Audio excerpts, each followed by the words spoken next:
বতৰতো ধেমাজি জিলাৰ বিভিন্ন অঞ্চলৰ পৰা আহি উপস্থিত হোৱা শ্ৰদ্ধাৰ তিৱা জনগণ আজি বহু যুগৰ মূৰত এই মোৰ সংগ্ৰাম আমি তিৱা ছাত্ৰ সন্থা TMPK আৰু ৰাভা ছাত্ৰ সন্থা আমি মিলি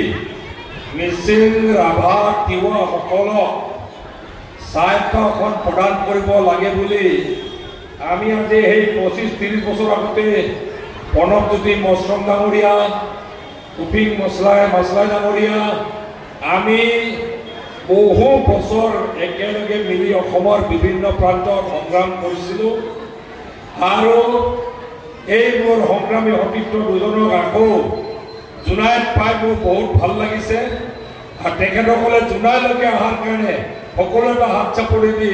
মই ধন্যবাদ জনাবলৈ অনুৰোধ জনাইছোঁ আৰু পুনৰবাৰ মাছলাই ডাঙৰীয়া উপিং মাছলাই ডাঙৰীয়াৰ কথাবোৰ শুনি এই পুৰণি কালত আমি সংগ্ৰামটো কিয় কৰিলোঁ তাৰ তাৎপৰ্যটো আজিও যে আছে এই কথাটো মৰ্মভাৱে উপলব্ধি আৰু এবাৰ কৰিলোঁ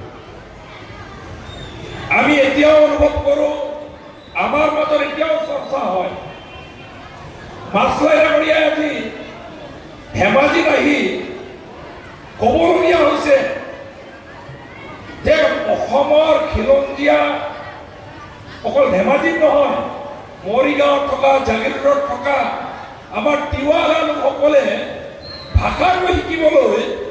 পাহাৰত গৈ তিৱা গাঁৱত গৈ থাকি ভাষা শিকিব লাগিব বুলি ক'বলগীয়া হৈছে আজি মই ভাবোঁ এইটো অসমৰ খিলঞ্জীয়া মানুহৰ কাৰণে চবতকৈ এইটো ডাঙৰ ট্ৰেজেডি আমি আমাৰ নিজৰ ভাষাটো হেৰুৱালোঁ আমাৰ নিজৰ মাতৃভাষা আমাৰ মুখেৰে যি মাতৃভাষা আমাৰ পৰিচয়টো আমি হেৰুৱাইছোঁ এই কথা নতুন কথা নহয় 40 বছৰ আগত 35 বছৰ আগত আমি যেতিয়া গুৱাহাটীত একেলগে বহি ট্ৰাইবেল ৰেষ্ট হাউচত মিটিং পাতি আমি যেতিয়া সংগ্ৰামৰ কথাটো পাতোঁ আমি সদায় এই কথাকে পাতিছিলোঁ যে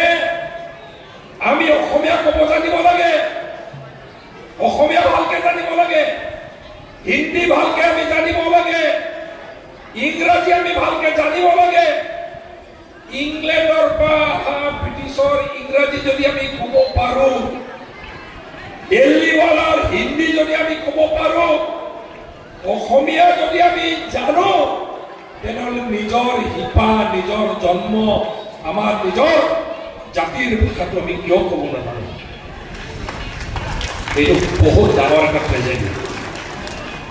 মই চাগে ইংৰাজীত এটা দুটামান কথা ক'লে আপোনালোকে বুজি পাব হিন্দীত ক'লেতো আৰু ভালকে বুজি পাব অসমীয়াত কৈছোঁ বুজি পাইছে কিন্তু ট্ৰেজেডিটো হ'ল আজিৰ তাৰিখত তিৱা জাতীয় মিটিং এটা তিৱা ভাষাত ক'লে অডিয়েঞ্চে তিৱা বুজি নোপোৱাটো এইটো ডাঙৰ ট্ৰেজেডি আমাৰ জাতিটোৰ কাৰণে কম দুখৰ বিষয় অলপ আগতে ক'লে অসমত এনেকুৱা খিলঞ্জীয়া জাতি আছে নিজৰ ভাষা হেৰুৱাই গ'ল এতিয়া নিজৰ ভাষাটোৱে যদি নাথাকে কাইলৈ জাতিটো কেনেকৈ বাচি দিয়ে আৰু তাৰ কাৰণে মই অসম চৰকাৰক ধন্যবাদ জনাইছোঁ মিচিঙৰ ক্ষেত্ৰতো এনেকুৱা যেন নহওক বুলি আজি 40 বছৰ সংগ্ৰাম কৰি আৰু আমাৰ নিজৰ মাতৃভাষাত গাঁৱত 100% মিচিং মানুহ থকা গাঁৱত আমাৰ যি LP স্কুল আছে প্ৰাথমিক পৰ্যায়ত মাতৃভাষাত পাঠদান কৰিব দিব লাগে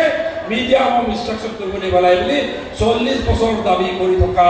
আজি দাবীটো আমাৰ এই সংগ্ৰামৰ এজন সংগ্ৰামী সতীৰ্থ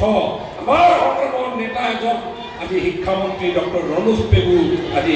বিধানসভাত আইন পাছ কৰি আমাৰ গাঁওবোৰত আমাৰ